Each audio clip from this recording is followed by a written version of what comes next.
Next tonight, our second report on the political and social openings in the Asian nation of Burma, also known as Myanmar. Today, opposition leader Aung San Suu Kyi complained of irregularities ahead of this weekend's elections. At the same time, beyond political competition, Burmese are starting to build other elements of a democratic society. Our story comes from special correspondent Kira Kay and producer Jason Maloney. It's the beginning of another busy day for the young Burmese journalists who make up the staff of the 11 Media Group. The morning editorial meeting looks like one in any other newspaper in the world. Written copy is fact-checked. Layouts are finalized. Cub reporters are given their beat assignments. But this newsroom is a proving ground for nascent freedoms in the notoriously repressive country of Burma. Also known as Myanmar, Burma has been ruled by a military dictatorship for half a century. Its leaders, suspicious of the outside world, viewed information as something to be restricted. The 11 newspaper is forbidden by the government from publishing daily. Under control of the government. Under control of the government. They tell you only once a week. Yes. So the editors here print under two slightly different titles to get around the prohibition. But in recent months, reformers in the government, including a new president, started to relax the country's tight media controls. Than Tut Ong is 11 Media's founder and publisher. Changes have really come about within a year. It was entirely impossible for us to talk to you 1 year ago because we had to fear everything then. We were concerned not only about the news we were going to publish, but also about the news already published, even if it got past the censorship board. We were concerned about unfair legal charges. Now government pressure has relatively subsided. 11 Media has first-hand experience with harsh repression.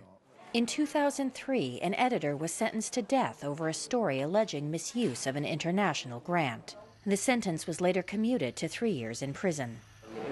As recently as November 2010, the paper was banned from publishing for 2 weeks because of this sneaky headline, heralding Aung San Suu Kyi's release from house arrest, with the words, "Sue free, unite and advance to grab the hope," hidden in a sports headline.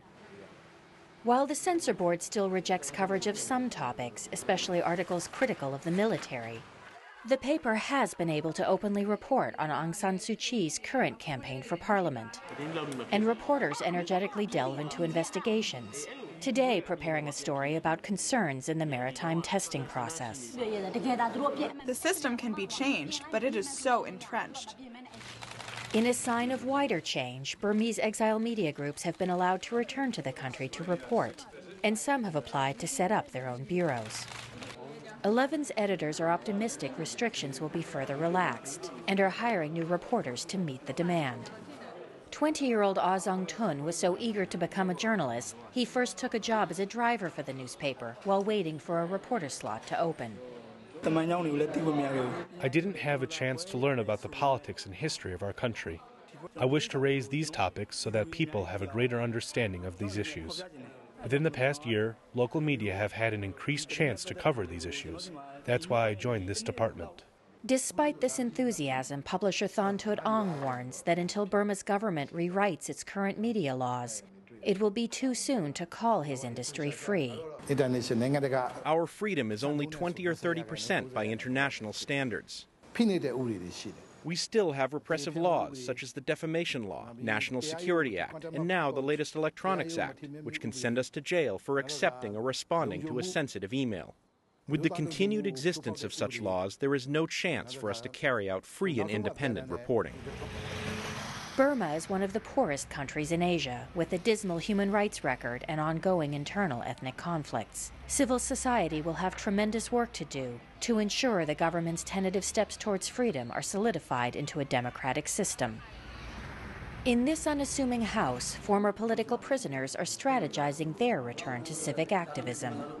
As part of its reform agenda, the Burmese government has released hundreds of political prisoners in recent months, including members of the so-called 88 generation, leaders of the 1988 student uprisings that were crushed when the military gunned down thousands of democracy protesters.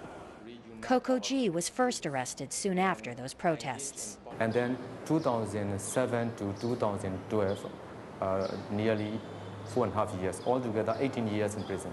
I cannot mention prison life So nobody wants to hear the prison's life, just full of suffering a lot. Since his release in January of this year, Coco G and his 88 Generation colleagues have initiated campaigns for environmental and human rights. We want to deal with the grassroots level. So these are the victims of the arms conflict. Some of the infants are born in a refugee camp. But there's a debate within the 88 Generation group whether its efforts should be limited to independent activism or if it's soon going to be time for a political campaign. What would your choice be? Yes. On my behalf, I want to engage in politics. Do you think the government is ready to let you do this? Yes, I hope so. So because they realize if they want to develop economically or socially our countries, they need to cooperate the democratic forces, especially Aung San Suu Kyi and our 88 Generation groups. Still, Coco G is cautious, not least because he and the other released political prisoners remain under suspended sentence and could be rearrested at any time if they overstep boundaries. Some of my interviews have been cut off, or some passages, or some restrictions and the censorship. So how to believe their intention to change, or just a little doubt I have suffered from. One key to expanding civil society will be training and educating the younger generation, a particular challenge given that Burma's education system is severely neglected. The Central Yangon University campus has been shuttered for years for fear of student protest. Study of political science was suspended after 1988.